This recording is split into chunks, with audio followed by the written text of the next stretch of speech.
Hey guys, Rendakor here, continuing my mad science playthrough. I mentioned that we're going to take a look at some buildcraft stuff to acquire lots of materials, but I need to do a little recap first on what I've done between that video and this one. So I built a couple more of these like glowstone aggregator things, and one glowstone block above them powers all three. They can get light from an adjacent one or one, right above it. So this makes my destruction catalyst get a lot more use. Now I took my destruction catalyst and I made a nice little tunnel here that goes all the way down to bedrock. See, way the fuck down there.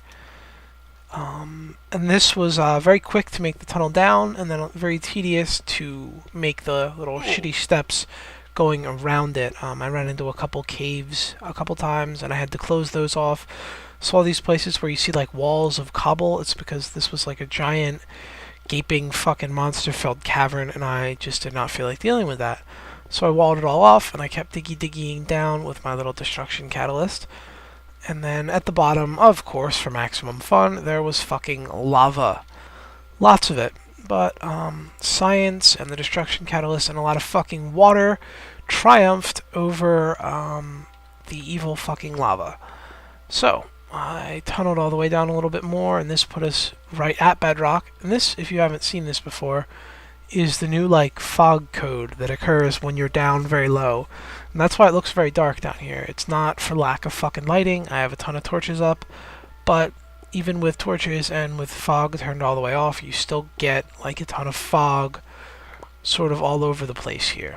So yeah, this is my little mine, and by little I mean it's actually kind of fucking long, because it's very easy to mine with the destruction catalyst. You just like charge it up, and then bam, that's like an absurdly long tunnel. Wow, look at all that. And I mined, as you can see, kind of like a lot of shit. And now we're going to go turn it into diamonds. I've already transmuted some of it, but I figured out a neat little trick with industrial craft to make the process a lot more efficient. So that's what I'm going to show you guys next. Alright, so the basics of alchemy, right, is to take your cobble and all your miscellaneous junk and to upscale it into diamond. Now, I figured out a little trick that makes this a lot more efficient, like literally twice as efficient. You get twice as many diamonds out of, any quantity of materials. So that's what I'm going to demonstrate next. So the cobble to redstone, redstone to iron, iron to gold. And then you would do the gold into diamonds, right? Okay, but here's the thing. We have ore, right? And what can we do with ore rather than just convert it directly at a rate of 4 to 1? We can put it into our macerator. Our macerator will turn, remember, 1 gold ore into 2 gold dust. We turn this little generator on, and it'll pump it into our electric furnace, and those dusts will turn into bars. We can then take the bars, and the bars, at the same rate as the dust, convert directly into regular diamonds. So, by adding a small industrial craft step into the mix, we can literally double the amount of diamonds we get per gold.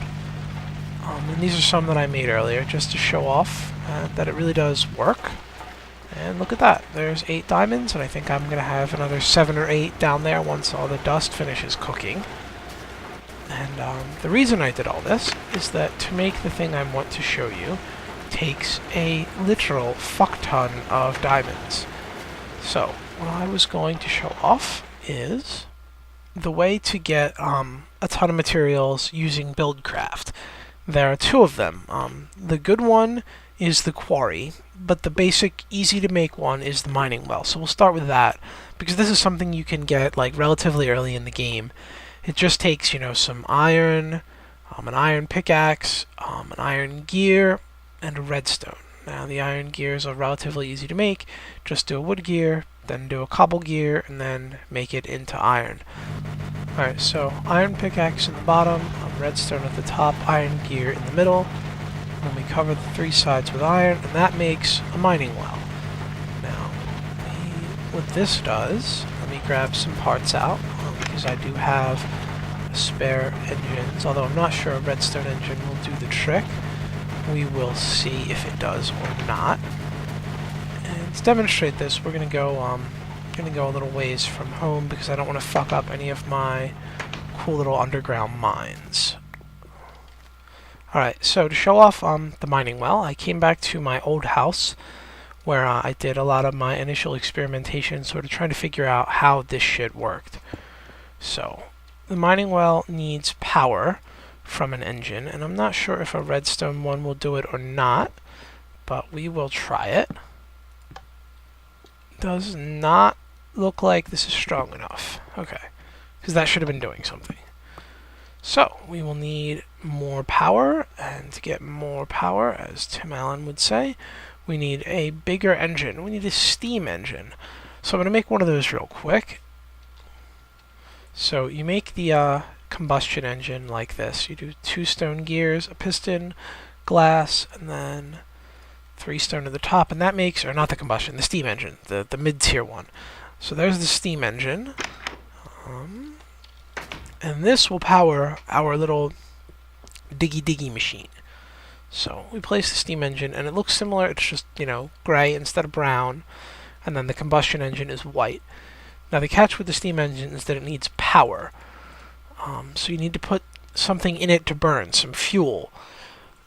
Unfortunately, I don't think it works off of wonderful Buildcraft generators because it's not electric, or I mean industrial craft, but that would be nice.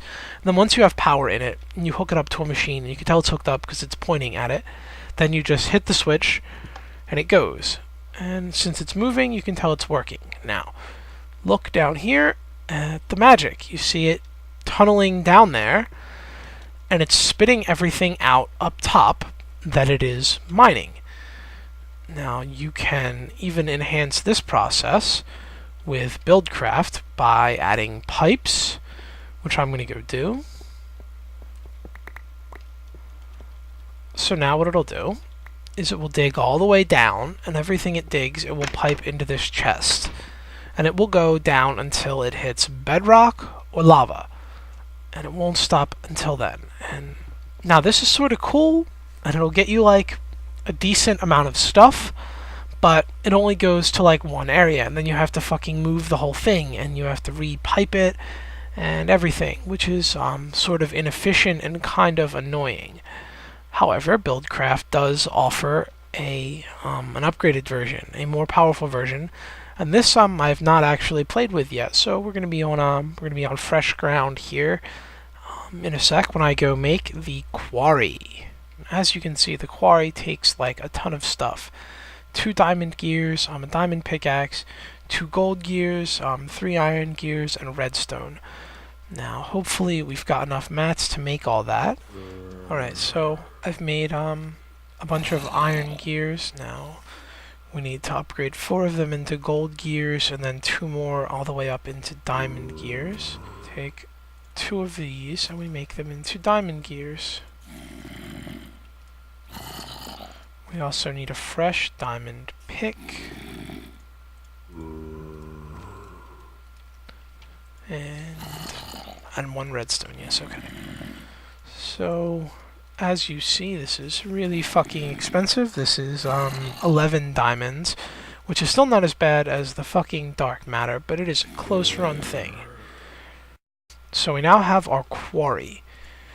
Now, what the quarry does is it's sort of an AoE digging machine, but I think I'm going to need a combustion engine to like power it. So we're going to make one of them, and then we will go from there. Alright, so here we have the mats for the combustion engine. 3 iron ingots, a glass, a piston, 2 iron gears makes a combustion engine. And this is sort of the end-all be-all of Buildcraft powering. This is what you need to power the most powerful stuff, like the quarry here. So we're going to go off this way here and find a good spot to put down a quarry.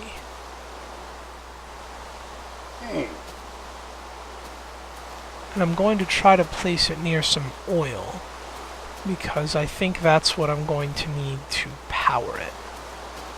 I don't really mind it being a little ways from home. But there's some oil over there.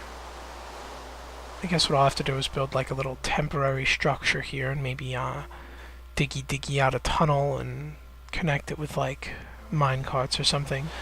So, here we are. I'm going to set up the diggy machine, and we'll set it up kind of up high so that we can actually kind of see it tunneling down here. So when you place the quarry, it sets up its little boundary, and this is what it's going to like diggy out. You can't right click on it, that doesn't do anything. You just need to sort of put an engine next to it and watch it do its thing. So we'll try this with a redstone engine, and predictably that does jack and shit. So we're just going to go ahead and power up a combustion engine. Now, combustion engines take a variety of fuels. I think oil and fuel are like the two big ones, and fuel's basically like refined oil. So one of the things that you can use to power it, besides oil and fuel, is lava buckets, I think. So I just transmuted one up with some coal and some redstone, and we're going to see if that works to power it. And then I think you just need to give it like a redstone sort of on switch. So yes, yeah, here's it working. It's going to kind of make this whole thing like a barrier so that you can't like accidentally get in there and get diggied, and then it will start pumping out materials, which means I should have brought like some fucking tubes or a chest or something. So we're going to make some real quick. Alright, so the quarry is finished mapping its thing out, and this is like its little diggy like thing. And as it digs, it sort of shoots the materials out somewhere. Oh, here they are. It's like kind of pewing them out from the top. And this would be happening in a more orderly fashion if I had connected it with pipes, and instead it's just kind of spewing it about. This wood pipe should pipe the mats out of the quarry and into this chest here. I just need to refuel my quarry. As you see, a bucket of lava really didn't get me that much. It formed the frame and it diggied like 4 blocks. So this is obviously not sustainable. I just wanted to sort of show it off this way and make sure like it worked. So look, now it's diggying and it's popping the mats out right into the chest like we wanted. I'm going to make that a double chest, and then we're going to go and we're going to set up a more permanent fuel source for this thing, because it goes through a lava bucket pretty fucking quickly. Now it sort of zigzags back and forth, and it'll do this all the way down until it hits lava or bedrock, just like the other thing. And this, once set up properly, will give you like a fucking shit ton of materials. But it does take a little while, so you have to kind of bear with it. And we're going to head back home and get some mats and set up an oil piping system to give this thing power.